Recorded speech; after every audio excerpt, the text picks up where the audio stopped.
da se upravičujem. In to po zelo dolgem času. 6/6. Nič nenavadnega. Ja, saj se ve, stojimo brez avtobusa. Zapisal še imamo 8 minut fora. Še ni, akademski 15 še ni videla. Prehitra si. Ja, se lahko počakaš. Lepo, da ste si tako zgodni pa točni.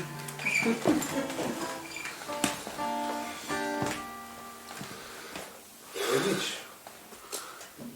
Dajmo, ne? Ja, 3-4 tak.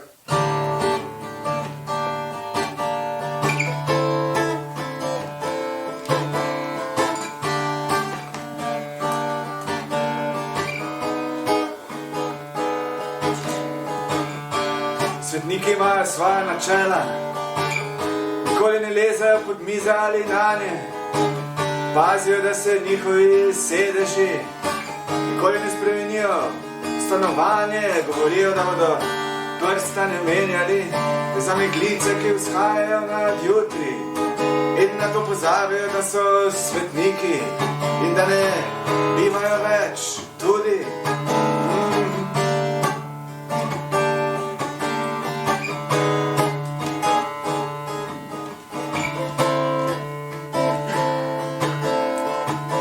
Zadrevajo kot sleherniki in kot sleherniki izginejo. Ne jočite deca, ne skrbite deca, beatifikacije se podedujejo. Svetniki imajo svoje opravila in varovalke, če bi jih odneslo predaleč. Nočejo stati na enem mestu, ne štejejo se med žalujoče ostale. Govorijo, da bodo prstane menjali za meglice, ki vzhajajo nad jutri in na to pozabijo, da so svetniki in da ne bivajo več tudi. In zadrevajo kot sleherniki in kot sleherniki izginejo, ne jočite deca, ne skrbite deca, beatifikacije se podedujejo. Ne jočite deca, ne skrbite deca, beatifikacije se podedujejo.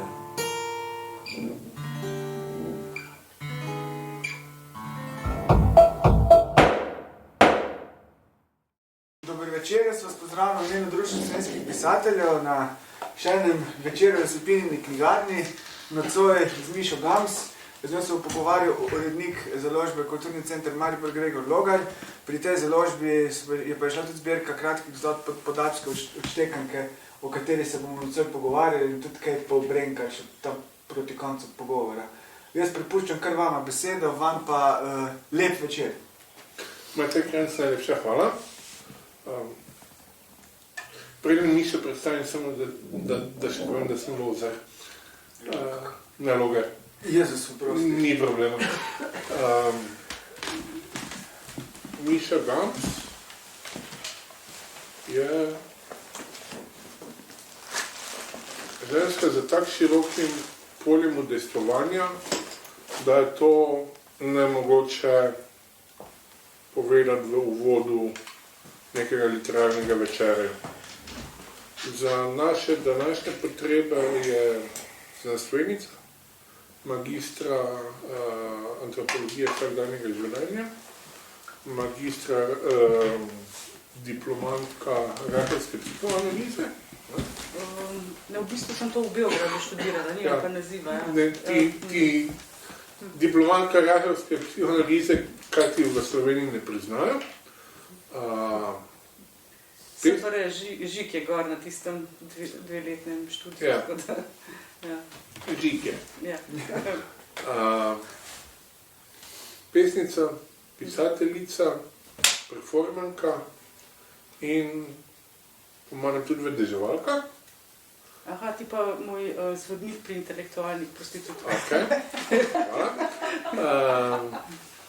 To je en projekt, v okviru EPK Maribor 2012, ko smo v gondolah mariborskih prerokovali oziroma nudili svoje intelektualne storitve, on je pa usmeril nas v stranko oziroma stranke na intelektualke. To je pa najboljši bilo, ko je pa en pravi zvodnik tja prišel. iskati nove sodelavke.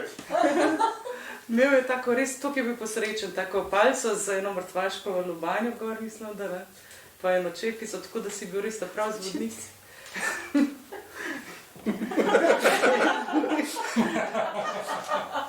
Mislim, da se več. S temi usluženimi gondolami, mariborskimi, na Pohorje so vozile včasih te gondole. Ja. Ti je bil zanimiv projekt. Ja. Tam smo predvsem neposredno v stik prišli z mestom, se mi zdi, da to za ljudi, ki smo dosti za papiri pa za računalnik je, ima svojo vrednost. No. Sigurno. In smo tudi stopili v kontakt z najrazličnejšimi ljudmi. Recimo en pisatelj je prišel do mene, ki ni vedel, kako bi zaključil svoj roman. In so potem pol ure debatirala o tem, ne, v gondoli. Tako da je bilo zanimivo. Ne. Pa tudi kakšni turisti so prišli s potom. Takrat je bil glih čas tudi poletje, da so bili bolj turisti v Mariboru. Pa hkrati so kakšni mariborski kulturniki tudi prišli. Zelo zanimiv projekt, ki bi ga bilo treba tudi v Ljubljani še malo izpostaviti. Po celi Sloveniji. Se strinjam. Daj mi o tem spoznavanju sveta, pa malo povej. Angleži imajo frazo odd jobs. Naši to prevajajo kot priložnostna dela, kar mislim, da je malo slab prevod. To so v bistvu taka relativno obstranska, začasna, tudi malo čudna dela. Kar se mi da poznamo, imaš ti za sabo eno zelo pestro zgodovino odd jobs. Kar je za pisateljco, za antropologinjo vsakdanjega življenja, po mojem, eno bolj duhovno kot finančno bogatstvo. No? Ravno iz tega stika z svetom, iz različnih zornih kotov, kak si spoznavala svet. Pa mogoče, če bi malo s tem začela s temi... Sem upala, da jim boš še tako vprašanje postavila, da se lahko malo razgovorim. Vse glih v podalpskih odštekankah v bistvu opisujem tudi svoje delo v kamniških tovarnah, s katerim sem se spoznala takoj po študiju sociologije, kulture pa filozofije, pa potem sem šla na antropologijo vsakdanjega življenja na magistrski študij in lahko povem eno izkušnjo. Glih sem bila predsednica krajevne skupnosti Duplica, to je en predel Kamnika, ne, in tisti teden sem začela delati v tovarni, ki je proizvajala sveče, še zmeraj proizvaja, in jaz sem pač ravnala s tem, 8 ur sem samo tako delala, da sem tisti sten na svečah ravnala. Ne. In vmes pride direktor in reče, joj, prišel inšpektor za delo, ne, mi smo bili pa vsi tam na črno zaposleni. Jaz pa še predsednica krajevne skupnosti, tako da ne vem, a bi lahko bil večji absurd sploh. In tako nisem vedela, kaj ne naredim. In rekel, kar tako splaste se pod okni, da vas ne bo videl. In smo sred zime, brez jaken, brez vsega se plazali pod okni, da nas ne bi inšpektor najdel, da smo se preplazali nekje ven tam skozi eno luknjo. Grozan je bilo. In potem sem tekla do doma in sem si mislila, pa kakšno absurdno življenje imam jaz pismo. Kot predsednica krajevne skupnosti bi se mogla boriti, ne pa da tečem pred inšpektorji, pa da iščem luknje v zakonu in v tovarni. In takih izkušenj je bilo še kar veliko naprej v življenju. Tudi to, ko opisujem tukaj delo v tovarni ETA, recimo, je bila tudi moja izkušnja. Sem delala 3 dni, sem samo zdržala, ker je bilo preveč naporno zame. Čeprav moram reči, da sem jo zelo dobro mezo, da so se potrudili glede malic, ampak imeli so eno nadzornico, ki je stalno kontrolirala gnilobo. Vsak milimeter gnilobe si mogel ti očistiti v roku parih sekund, ko so šle te rdeče pese mimo po tekočem traku. Ne. In če slučajno nisi bil dosti natančen, je čist zagnala paniko, tako da smo se mogli zagovarjati zaradi vsakega milimetra gnilobe, če ga nismo odstranili. In takrat se mi je porodila tudi ideja o tej zgodbi, ne, da se v bistvu dekle spremeni v rdečo peso, na podoben način, kot se Gregor sam se zbudi kot, Gregor, a si se ti mogoče kdaj zbudil, pa si mislil, da si nekdo drug. Glej, bom enkrat obrnila vloge, pa boš ti mene spraševala, pa mene se več iz tole vadi takrat. No, ampak Alenka Ivanovski je rekla, ki je prebrala to zgodbo, da je celo priporočala za domače branje, ki so zauži. To se pa strinjam, ja. Je rekla, da je to lep primer, kako se počuti eksistencialno stanje nekoga, ki je primoran pač delati eno rutinsko delo in se zbudi kot ena zelenjava po naslednji dan. Meni zanimivo, to je telesna fantastika, kako se roke začnejo v peso spreminjati, pa prsti, to mi je bilo hudo. Taka dobra varianta v tej zgodbi, ampak to se ne dobi. Ja, in te gomolke, tako, ki si lahko vizualiziraš, kako so v bistvu ona počutila. Zanimivo je tudi, da so 3 zaključki, da lahko potem tudi raztegujemo to zgodbo na različne načine, v različne smeri. Potem sem delala tudi v Stolu kot pripravnica, mislim kot počitniško delo. Takrat je bila še ta tovarna Stol, v kateri je mami delala kot administratorka in je potem zrihtala poletno počitniško delo tam. Nažalost je potem dosti hitro tovarna propadla in so zaprli vrata. Tako da sem potem mogla iskati druge načine zaposlovanja, ko sem imela s tem težave celo življenje v bistvu. Od enega dela začasnega do drugega. Potem sem delala tudi v vrtcu z 2 avtističnima dvojčkoma. O tem upam, da bo še kdaj kakšna zgodba nastala, ker ne morem vseh teh zgodb je res za eno debelo knjigo. Tam so bili pa drugačni problemi. Nasploh v vrtcih in šolah je velik problem, če recimo odkar Evropska unija tako priporoča, da so pač vse te organizirane skupine prisotne znotraj skupnosti, znotraj razreda se čim bolj integrirajo, ampak imajo nekatere take posebne specifike in posebne potrebe, da enostavno to ni izvedljivo, sploh z zelo hudim avtizmom.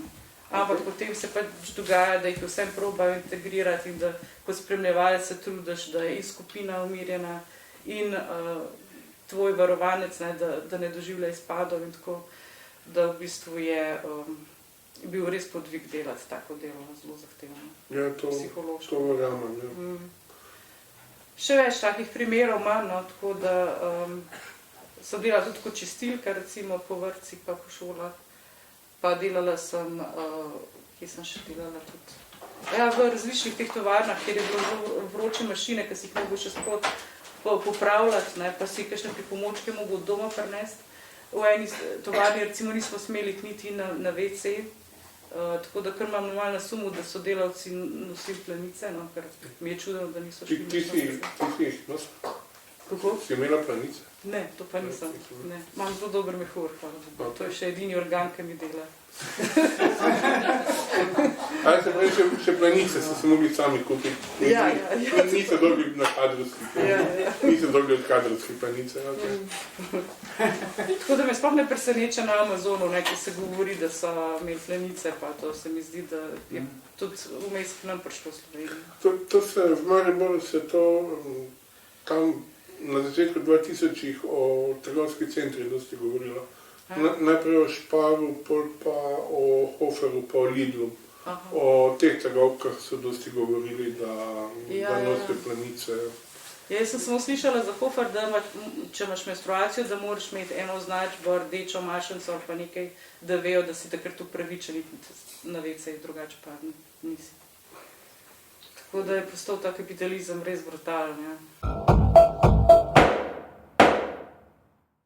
Je v redu. Ja, od takrat so možgani malo drugače začeli delati in on je eden od teh, ki je ugrabil avtobus tudi v tej knjigi. To je bila resnična zgodba? Tako da ja, to je bila resnična zgodba s tem avtobusom. Lahko to zgodbo lahko preberem, ja. Da, prosim, no. Ja, to je bil eden, trije Kamničani so pri 20 letih ugrabili avtobus, Mislim, da so ga tako videli nekje, kako je na parkirišču sameval, oni so pa hoteli priti v Tuhinjsko dolino nekam tja in ni bilo nobenega več lokalnega avtobusa, ker zadnji grejo verjetno okrog 7-8 zvečer, ura je bila pa 11 zvečer ali polnoč in so se kar odločili, da ugrabijo avtobus in so se tudi zaleteli v eno hišo tam na poti proti Tuhinjski dolini. Namerno ali naključno? Naključno, ker so bili, malo so že spili, pa tako niso.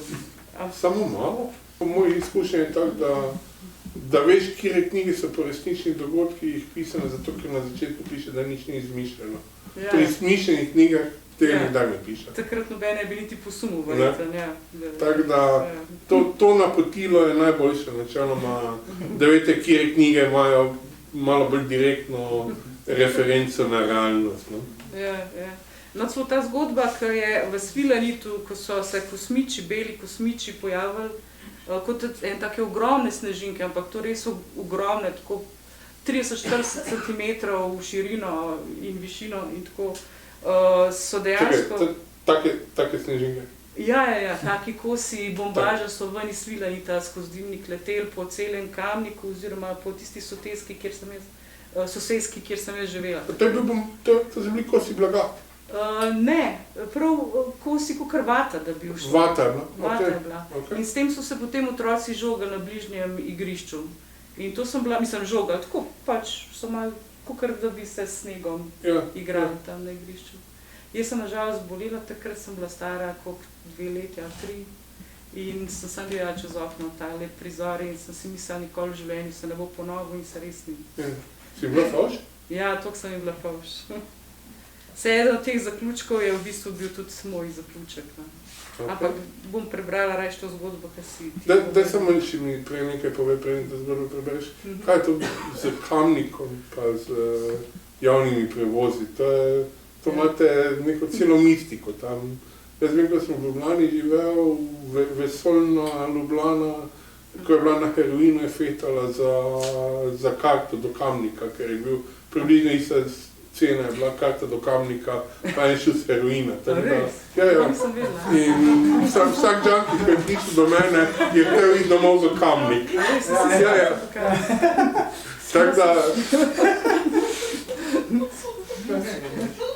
Ja, to drago, ja, se mi zdi, da je kar drag prevoz, ja. Mislim, da je bilo tam nekaj 2 jurja, da je bilo nekaj takega. A res, jaz nisem videla, da je heroin tako pocen, ne? Zdaj se ne spredstavljala. Jaz tudi ne, dokaj nisto ni.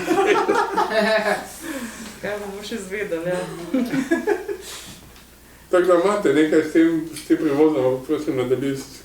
Ja, verjetno zaradi tega, ker je najbolj pogosta relacija in potem vsi rečejo, da jaz rabim denar do Kamnika, ker se mi zdi, da je še najbližje nekako, da je to najbolj pogosta destinacija. Kako so 3 svetniki ugrabili avtobus? Peter, Pavel in Janez niso bili nič kaj sveti Kamničani, čeprav je eden od njih kandidiral za svetnika v občini.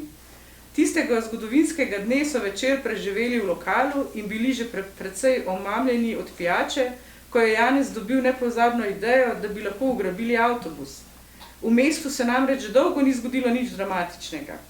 Kamničan, kot so svoj avtobus ljubkovalno poimenovali domačini, pa je zadnji odrinil iz mesta že ob 10 zvečer. To je močno težilo prevoz pivskih mladcev, ki niso imeli dovolj denarja za taksi. Roko na srce, manjkal jim je tudi občutek za ravnotežje, koordinacijo, gravitacijo in vzgon, vendar na tem mestu lahko pustimo ob strani podrobnosti, ki bralcev po vsej verjetnosti ne zanimajo. Želja po brezplačnem nočnem prevozu se dokaj hitro pomešala želja po adrenalinski pustolovščini in po nekaj pivih je padla odločitev. Ugrabili bodo avtobus, ki je stal parkiran na bližnjem parkirišču. Le kdo ni že kot otrok fantaziral, kako vozi avtobus po ulicah mesta, ki ga dobro pozna in na postajah dobrohotno ustavlja potnikom, ki čakajo od rešitelja, da jih kot princ na belem konju popelje na cilj. Peter, Pavel in Janez so se po nekaj popitih pivih počutili kot 3 pravi mušketirji, ki so na ta svet poklicani, da rešujejo težave domačinov z nočnim prevozom. Poleg tega so v sebi začutili močno željo po dogodivščini, saj je mestece, ki je veljalo za spalno naselje, v katerega se vračajo prebivalci iz Ljubljane, le čez noč, ni omogočilo izživljanja mladostniške energije. Res je, lahko bi zavili v sosednji lokal na biljard, a mladci s pomenljivimi imeni so želeli nekaj več. Želeli so si izkušnjo, ki bi se je spominjali do konca dni. Želeli so postati del kamniškega ljudskega izročila in njene zgodovine, obenem pa po najboljših možnostih prispevati k manjšanju socialnih razlik in opolnomočevanju deprivilegiranih skupin, za kar so se občinski politiki v teoriji sicer zavzemali, medtem ko so v praksi dajali prednost turizmu. Če bi jim do krajano prestalo, bi bili pač kdaj že poskrbeli, da bi mladina lahko zajahala svojega Kamničana tudi po polnoči. Tako pa je v več kilometrov oddaljene turistične destinacije le po dnevi vozil turistični avtobus, ki se je ustavljal ob strateških točkah, kakršne so na našem koncu Terme Snovik, Kamniška Bistrica in trgovski center Supernova. Peter Pavel in Janez so bili 20-letni pankarji, anarhisti, ki so verjeli, da je le z dejanji možno spreminjati svet in biti zgled ostalim. Potem so se razlikovali od drugih mladih Kamničanov, ki so samo iz distance motrili dogajanje na vaški sceni in filozofirali, kako bi oni spreminjali svet okoli sebe, če bi bilo to seveda mogoče. Naši mladci pa so zadevo izpeljali v praksi, filozofiranje pa prepustili Modrijanom, ko so se zelo stvarno napotili k avtobusu, ki je že pred urami končal svoj šiht. Z nekaj potezami, ki naj tu stanejo poklicna skrivnost, saj ne želim širjenja vlomilske dejavnosti med bralstvom, so se avtobusna vrata vdala, se odprla in spustila noter dogodivščine željne pupce, ki so že vse življenje sanjarili o podobnem podvigu. Janez je sedel za volan, si poveznil šoferjevo čepico na glavo in užgal avtobus. Pavel je žepo privlekel gostilniške račune in se pretvarjal, da je sprevodnik. Peter pa je kot prizadeven potnik, ki mu je mar, sedel na prvi sedež desno, da bi od tam usmerjal vožnjo. Tako so začeli svojo dogodivščino, o kateri gre še danes glas v 9. Kamniško vas. In potem imam 3 zaključke, pa lahko potem na koncu glasujemo, kjer je najboljši. Prvi zaključek. Za začetek so fantje složno sklenili, da se bodo popeljali po kamniški občini.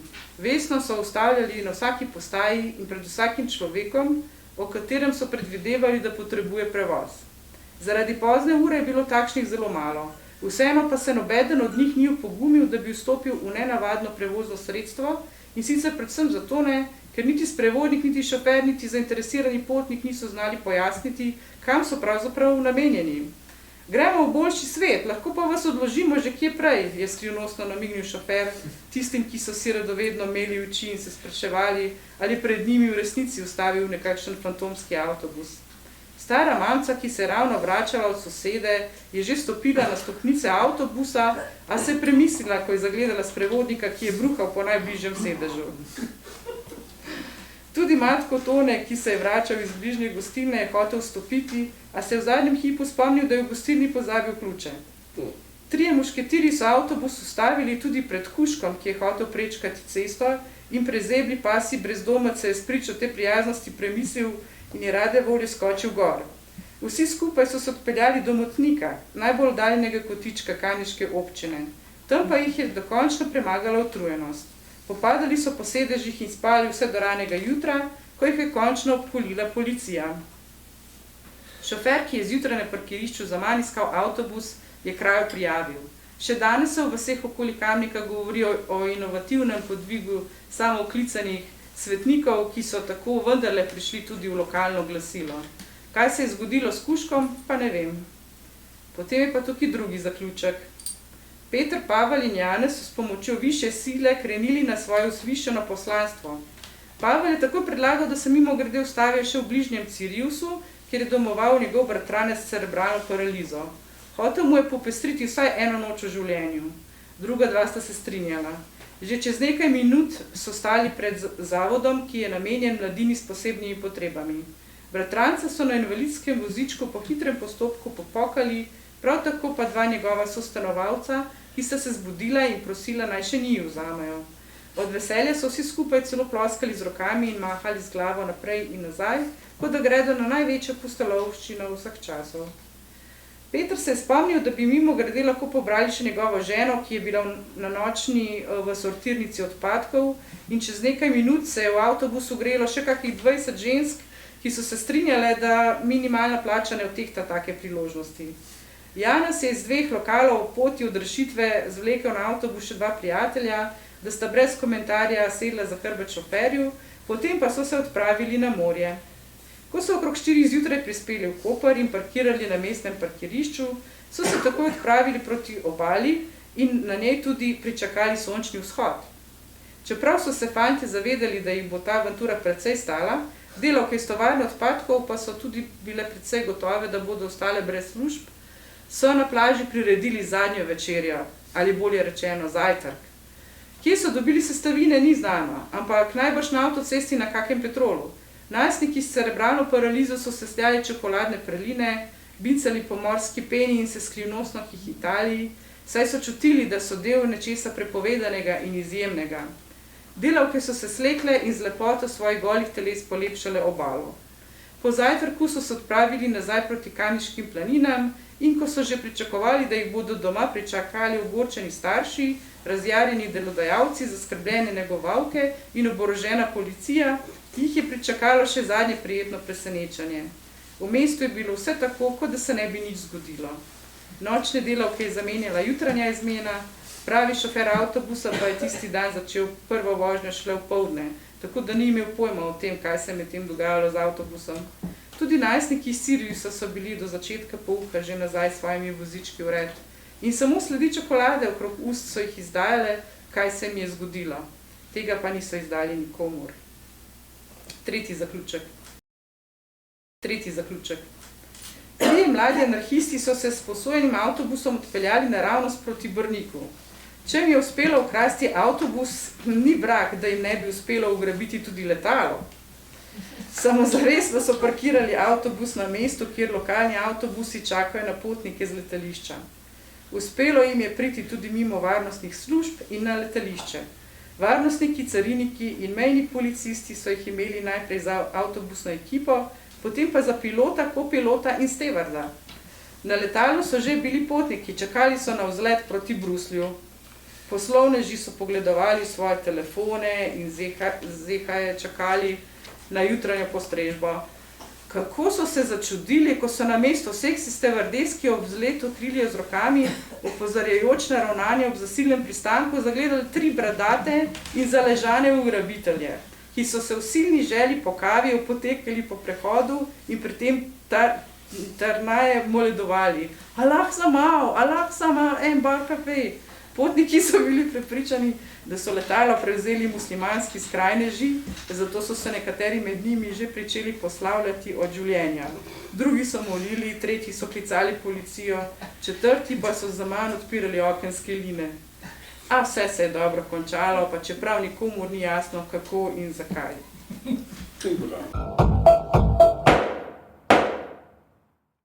Zakaj 3 zaključki? Pa se mi zdi, da 3 peresna deteljica je tako, ne vem, en tak simbol sreče, da nekako 3 je ena taka številka, da se nekako spostavlja eno tako ravnotežje. Zakaj pa različni zaključki? Zaradi tega, da potem pozovem bralca, da začne tudi sam razmišljati, kako bi lahko tudi drugače zvenel zaključek. Ker se mi zdi, da se včasih zelotno, ko prebiramo zgodbe, da si rečemo, joj, ko bi saj malo drugačen zaključek izpadel, nekaj mi manjka, ali pa recimo, toliko bi rad videl, da bi toliko dobro se je zgodba odvila, ampak zaključek je pa razvodenel celotno zadevo. In se mi zdi, da sem hotela 3 udarne zaključke pri vsaki zgodbi, zato da pokažem, da se da na več načinov spela zgodba. Pričakuješ, da bralci svojega izberejo? Ja, to pričakujem nekako, ja. Okay. Lahko vsak pri sebi mogoče razmislite, kateri zaključek se vam je zdaj najboljši? Dajmo kar voliti. Ja, to je naslednjo vprašanje. Kdo je imel prvega? Ok. Drugega? Ok. Tretji? Najlepša hvala. Verjetno bi pa zapeljali avtobus nekam v Njarek. Ja, se tako se zgodi. In pobegnili zjutraj pa nikomor ne bilo jasno, kaj avtobus dela v Jarku. To je bil prvi zaključek, no meni. Ja, več ali manj, na ta način. Tak najbolj realen je bil prvi, ja. Zdaj, če se zgodbe pisane z neko referenco na realnost, So tudi zaključki včasih, eni bolj na realnost, drugi pa malo bolj alternativni, ali kako se to dela? Ja. Eni so bolj tako znanstveno fantastični, ne? Eni so pa zelo probali slediti realnim razpletom v življenju. Ne? Tako da več ali manj pa so vsi nastali na podlagi kakšnih izkušenj življenjskih in niso tako daleč stran od realnosti, kakor bi si človek mislil. Si razmišljal, da bi celo, recimo, daljšo zgodbo na ta način napisala? Ja, tako so bili, ne vem, časovni stroji, da si izbereš? Ja, vem, kaj misliš, ampak se mi zdi, da v teh časih ljudje hočejo čim krajše zgodbe, ker imajo zelo malo koncentracije in da so že to mogoče za koga predolge zgodbe. Okay. Se mi zdi, da je vse tako zreducirano na čim krajša sporočila, na čim krajše tekste in da ljudje zelo težko sledijo in na internetu in v knjigi. Okay. Jaz sem zdaj videl, zadnjič sem gledal novo izdajo esejev od Montesquieu, renesančni pisec, ko je izumil esej. Montaigne, ne? Ja, Montaigne. Taka bukva. Wow, sem samo 100 € pridel. Tako da za tiste, ko radi beremo, to ni to zelo nekomerno. No, pardon. Koliko se ti zdi, da je v bistvu mesto, da je Kamnik glavni junak teh zgodb? Ja, je kar, ne, se mi zdi, da je več ali manj Kamnik, tukaj ne, so skoraj vse tovarne omenjene. Tole zgodbo o Rudolfu Maislu, ki gre na pohod skozi mesto, so pa celo na RTV-ju, na radiju so uglasbili oziroma so naredili, so je celo prizorili, tako da se sliši kako koraka in vse tako zelo doživeta in je v zvočni varianti zdaj. Če bi eno zgodbo predlagala za film, kjer bi najavilo v filmu? V filmu? To z gomoljastimi ljudmi. Dekaj so z gomoljastimi ljudmi, hvala. Ker se mi zdi, da bi se dal marsikaj narediti na to temo. Deloma zgodba, ki jo pripoveduješ o Kamniku, je v bistvu po eni strani zgodba o propadu industrije, ki ima pa nekako dva kraka. En krak je v bistvu gentrifikacija. Tu se zdi na začetku in pri Mamutu in pri Rudolfu Maistru in kasneje tudi pri avtobusu, ko razlagaš, da avtobus vozi tja, kjer je interesantno za turiste, ne pa tam, kjer je interesantno za domačite, da je tu vidno kar ena gentrifikacija Kamnika, v bistvu, da je vedno bolj mesto za turiste in vedno manj mesto za domačine, da je vedno bolj simulacija nekega mesta, kot pa neko dejansko življenjsko okolje.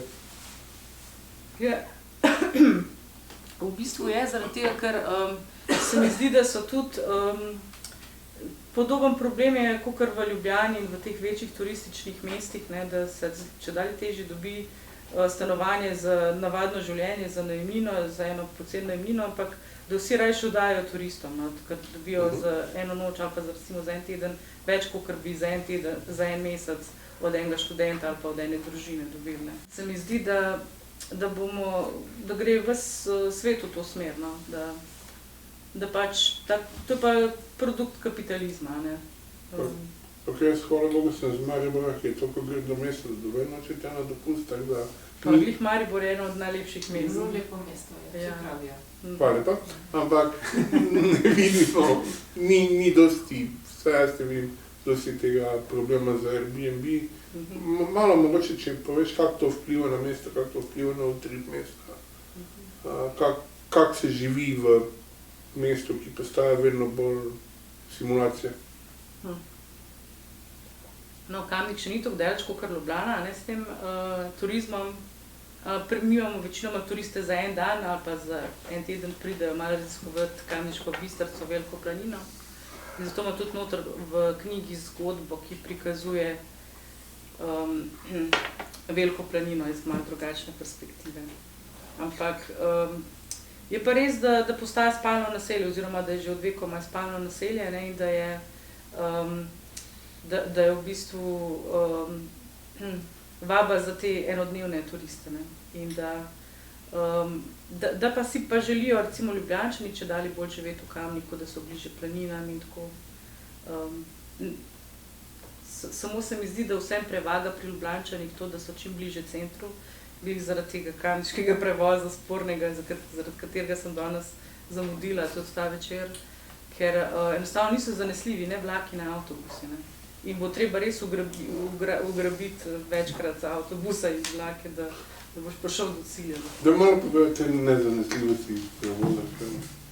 Ja, recimo kamniški avtobus gre po vseh možnih vasicah, sigurno obrede vsaj 20 vasic na svoji poti, da pride do Ljubljane, pa samo 20 km, oziroma 25 je razdalje.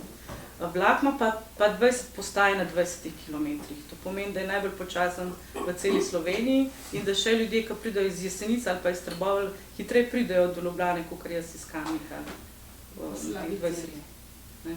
Danes sva s prijateljstvom sva potovali recimo skoraj 1 uro na teh 20 kilometrih in še problem je, da v Domžalah se ustavi in čaka na nasprotno vzeče vlak, ker če on zamuja, potem moraš čakati, ker je samo en tir. Ne. Ja, pa iz tirjajo zadnje čase, pa je, da so slabi tiri. Potem imamo pa še en primer enega kamniškega podjetnika, ki si je izmislil narediti eno improvizirano planinsko vas pod veliko planino, blizu Kamnika, tam, ko je ekoresort, ja, in je to vse na črno zgradil lesene hiške. Vmes so mu eni zavedljivi sosedje še zažgale par hišk. Potem vmes so poklicali inšpekcijo vsak mesec, da je prišla pogledat. Vsakič je pod kupo politike nekako, da lahko zdaj on to naprej fura, ne? Čeprav nikoli pa ni kaj dosti turistov tam zavideti, ne? Razen res v tistih poletnih mesecih, julij pa avgust, drugače pa jih ni. In imamo že tako občutek, da so to kakšna mutna posla, no? Da se z drugimi stvarmi ukvarja, pa da rab pač to kot pravljico denarja. Na veliki planini recimo lahko poleti vidiš recimo zanesljivo kakšno soboto nedeljo 2000 ljudi, krave, če boš jih štel, jih pa ne boš naštel več kot 50. Ja, je več ljudi kot krav, ja. Včasih so bežali turisti pred kravami, ki so jih že tako, zdaj pa je obratno, da krave pred turisti. Jaz se spomnim, moj stric je imel koča na veliki planini, ko je prodal pol, ko je bil star. In se spomnim, smo bili tam konc 70-ih, smo hodili tja, kar parkrat in je bil tako mir, čist. Takrat je bil še mira. Ja. Kaj so bile gorše ovce ali samo krave? Krav se je spominjal, ovce se ne spominjal. Ne, vse ovce niso gor, ovce so bolj mogoče... Nikoli so bile menda že. Jaz jih recimo osebno nisem nikoli videl. Kakšne večje črede, tisti parovac, to ni nič, ne. Ne, večinoma so kar krave pa biki gor. Vem, da grejo, kdaj grejo? Tja grejo okrog, ne vem, aprila, prvomajskih praznikih, pa nazaj se vračajo sredina septembra. To planšarija? Ja. Pa to planšarija je še dejanska? Ja. Ali je tudi že turistična dejavnost? Dajte 100 evrov, pa pridite za planšar. Čeprav sem slišala, da se tudi Griglih takama ekoresort je dal ven v glas pred leti, da išče planšarje. 3-4 stanove še vedno delajo, kolikor vem, ne. Imamo in muzej gor na Veliki planini, pa cerkvico, pa vse, tako da je kar... Ampak v 25 letih se je res dobesedno spremenilo v vikendaško naselje. Meni to ne odgovarja, jaz grem potem rajš, ne vem, takrat, ko ni sploh turizma. Recimo, zdaj bo eno tako obdobje, nekje na začetku aprila, ko so res tisti vijolični, kaj so že tisti, ko je vse vijolično po celi planini, kjera rastlina je že to. Ključki? Vijole? Ne, vijole. Žefrani so. In to je vse vijolično, tako od žefranov, prav lep gled. Lahko kakšen odlomek iz te zgodbe o Veliki planini tudi preberem, da naredim, ker se mi zdi, da bi vsi radi vizualizirali še malo to planino.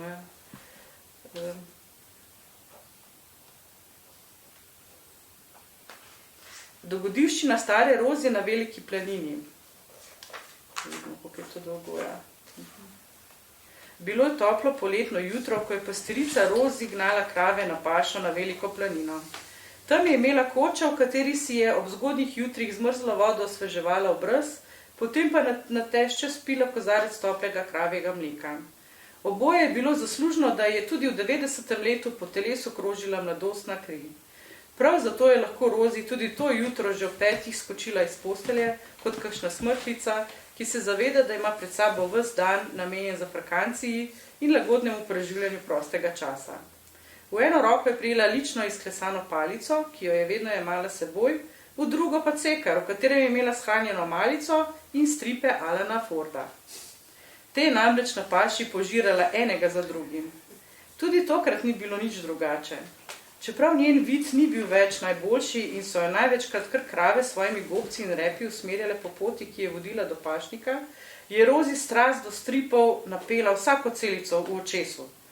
Rozi se je ob tem zdelo, da podobe junako kar skačajo iz papirja.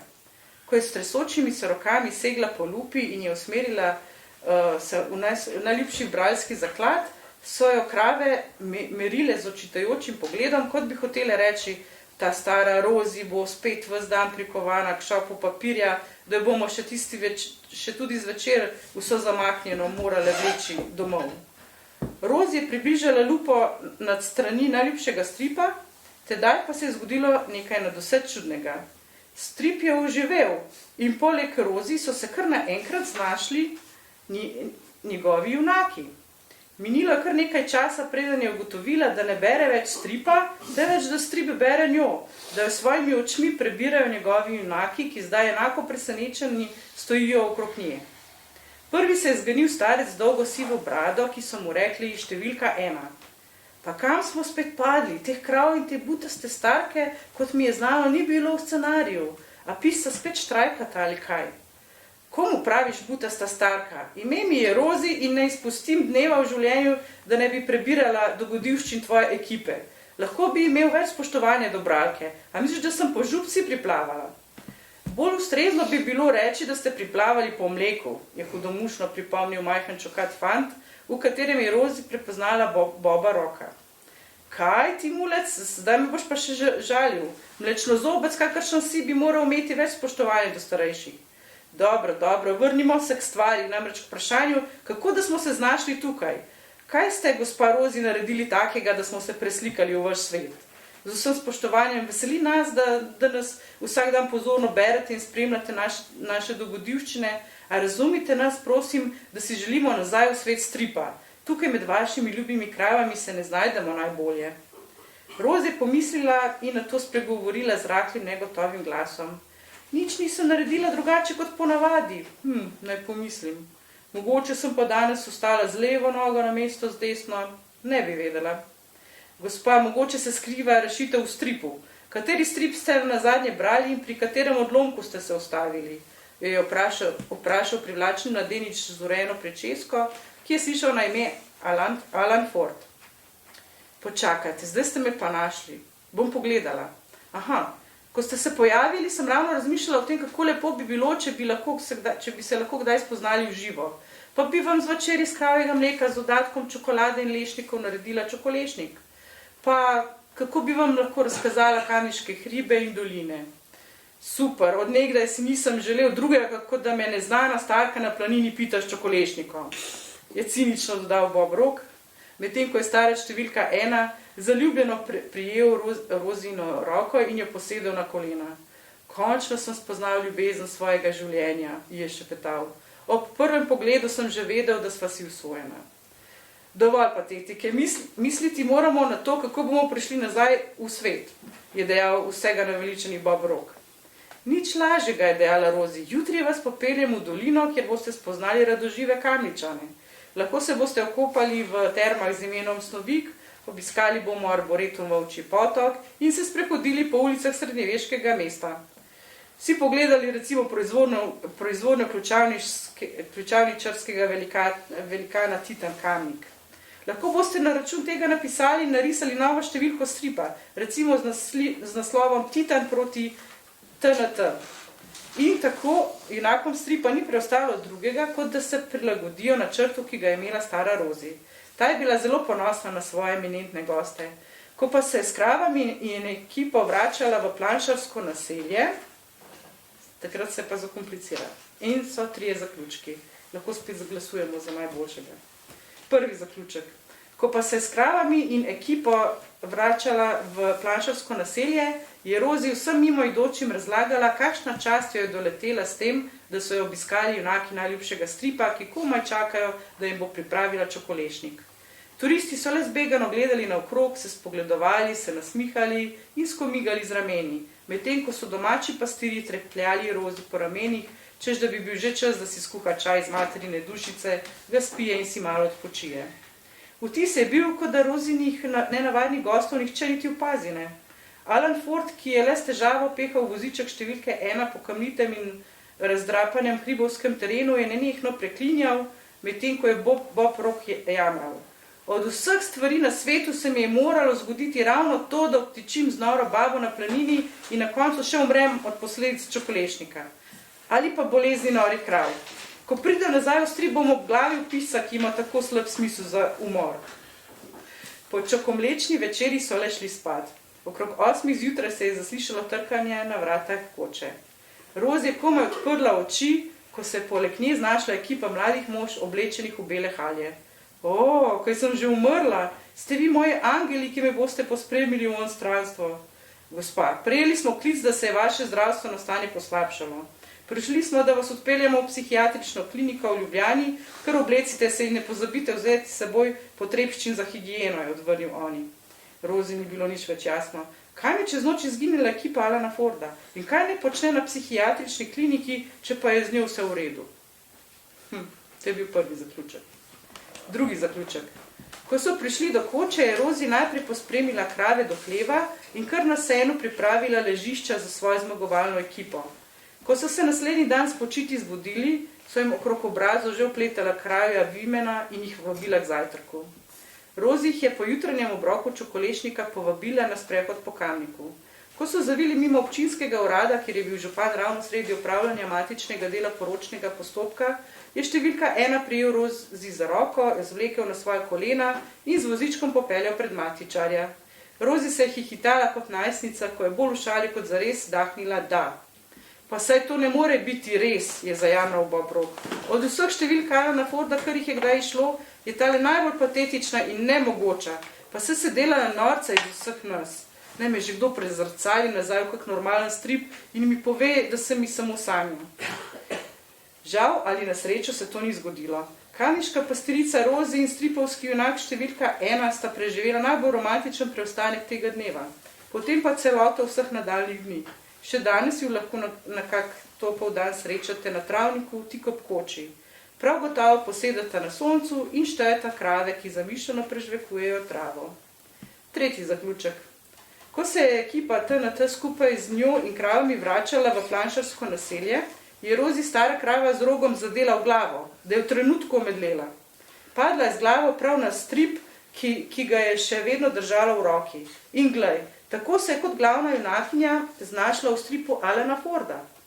Ekipa je že imela pripravljen načrt za posebno kamniško dogodivščino, katere vrhunec je bila kraja sira Trniča iz kamniškega turistično-informativnega centra, sledil pa je beg po podzemnih rovih do samostanov v Mekinjah. Tam šele so si pogrnili, jeli sir in se menili, kaj bi lahko bila vsebina naslednje številke.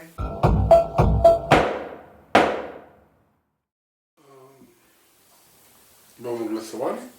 Ja, da bo zanimivo.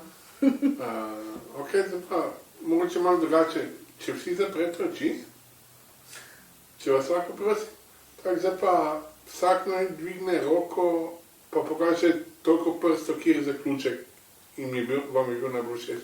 Ti si za prvo 1, za 2 in tak dalje. Ok, imamo trojke, 1, 2, 3, 4, 5 trojk, 6 trojk, 1 dvojko, pa 1 enko. Mislim, da je tretji zaključek bil najbolj priljubljen. Drugače se je pa ta zaključek tretji delno zgodil moji prababici, ki je živela na Velebitu in od takrat imam tudi inspiracijo napisati to zgodbo, ker je dejansko brala stripe, čeprav ne vem, takrat že bil Alan Fortune, ni bil pa so bili drugi stripi. V glavnem umrla je od tega, da je krava med branjem stripa butanila z nogo v glavo. Ja. Tako da... Okay. Mimo grede je vsaka planšarka tudi tak amaterski turistični vodič po Kamniku? Ne, ni bil, ja. Je pa še zmeraj ohranjen ta običaj izdelave trniča in se ga še vedno lahko kupi tudi na turistični točki. In mislim, da se ga gor lahko na Veliki planini, če ne pa sigurno na turističnem centru. Pardon, kaj je to? Trnič je sir. Sir, ki ga delajo, ima tako en taki lesene vzorce in potem to noter v sir potiskajo, da je tak lep. Obliko ima vzorček. To niso včasih punce fantov dale, ali fantje punce? Fantje punce, zdaj ne vem. Nekaj je bilo z ljubeznijo povezano. Čeprav me ne sir spominja na mozzarelo, ampak tako bel in tak je meni, da bil trd, da se ga riba. Ja, ta je bolj kot parmezan. Ja, se ga riba, ampak ima različne vzorčke, lesene, ki se ga delajo, se to vtisne in imajo različne dekoracije. So si pa res iz ljubezni nekaj podarjali. Ja. Se pravi nekaj bilo na kolekcijo s srcem. Je zgodba, sploh reklama za Kamnik. Ja, ta knjiga je kar turistični vodič po Kamniku. Tako da, če boste kdaj mogli predstavljati Slovenijo svetu, če boste kakšne turiste imeli, priporočam to knjigo, pa s knjigo boste kar daleč prišli v Kamniku, no? Bi jo morala še v angleščino prevesti, ne? Ja, pa je bilo. Imate novi predlog, da ona zbirka The World Famous Kamnik. Come visit. Ja, zato ker se mi zdi, da preveč pozornosti se polaga Bledu, ne? Bled je že preobremenjen s turisti, še celo župan tam jamra. Ja, prosi, da jih nočeva. Ja, prosi, da se mi vzdržimo Bleda čez poletje, saj da tisti najbolj zagrizeni turisti samo pridejo tja, ne pa še vse ostane. Jaz sem, ko je to rekel, sem nameraval bus organizirati, pa mariborske brezdomce na dnevni izlet na Bled peljati, ampak dobro. Mogoče malo damo turizem na stran, malo na že čas preganjamo, mogoče še o fantastiki rečemo. Meni se zdi, da se kar tako naredila en pregled fantastičnih žanrov, no? Da si kar dala na to, da čim bolj raznolike... Drugače sploh nisem ljubitelj znanstvene fantastike. Pa tudi v osnovi sem mislila narediti čisto realistične zgodbe, ampak se mi nekje vmes so kar sami od sebe zahtevali, da se spremenijo v znanstveno fantastiko. Se pravi, nisi namenoma delala pregleda žanrov fantastike? Problem je, da je življenje samo postalo tako bizarno, da zahteva ta žanr znanstvene fantastike. Ja. Tako je nekako vmes postalo v tem divjem kapitalizmu. Ja, to je res. Nikdar ne veš, kaj čaka jutri. Ok, malo naj je čas peganje, tako da jaz bi počasi zaključil. Miša, najlepša hvala.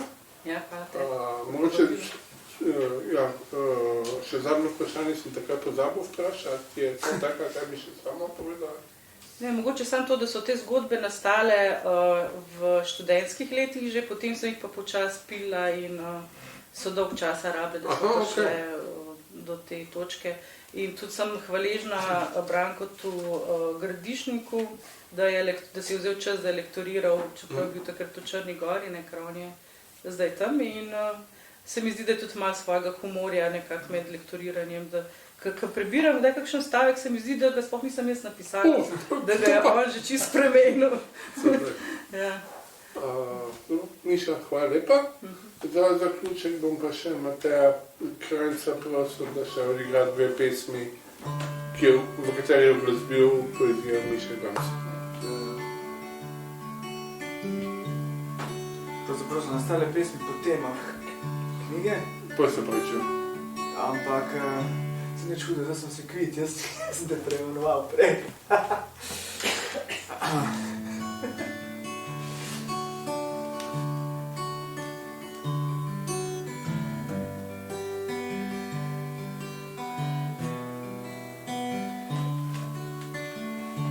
Nocoj poti čistijo drugi ljudje. Dekle sedi,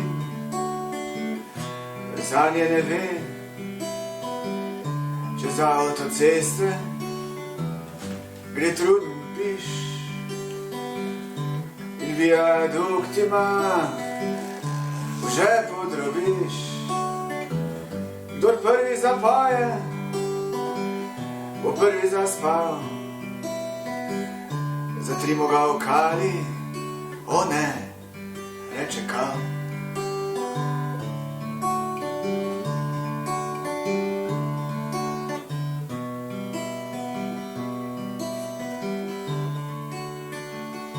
Nocoj poti čistijo drugi ljudje. Dekle sedi, zanje ne ve, kdor prvi zapoje, bo prvi zaspal. Zatrimo ga v kali, o ne, reče kal. Nocoj poti čistijo drugi ljudje. Dekle sedi, zanje ne ve in zanje ne ve.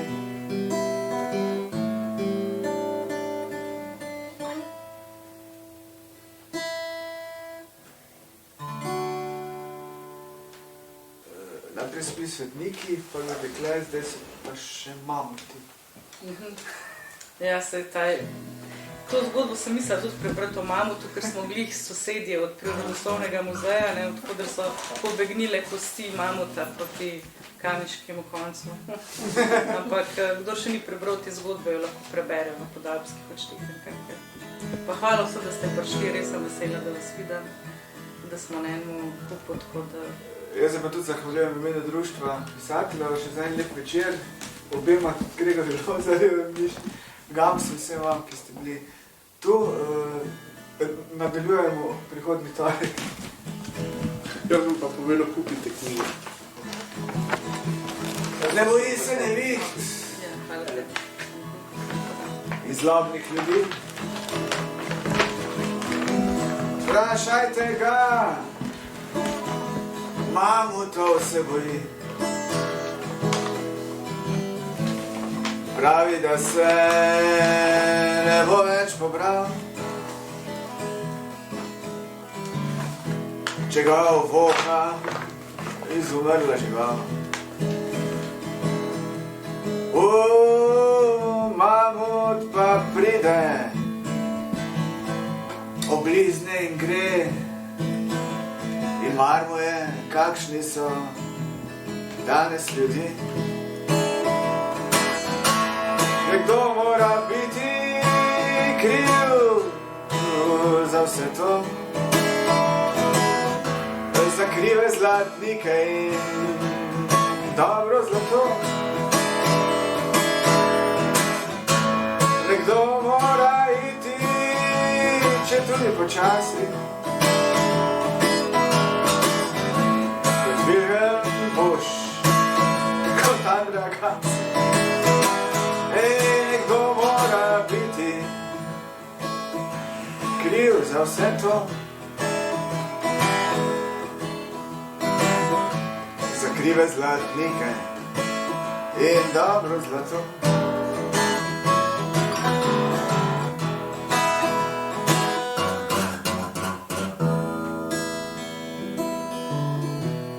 Mamut pa pride,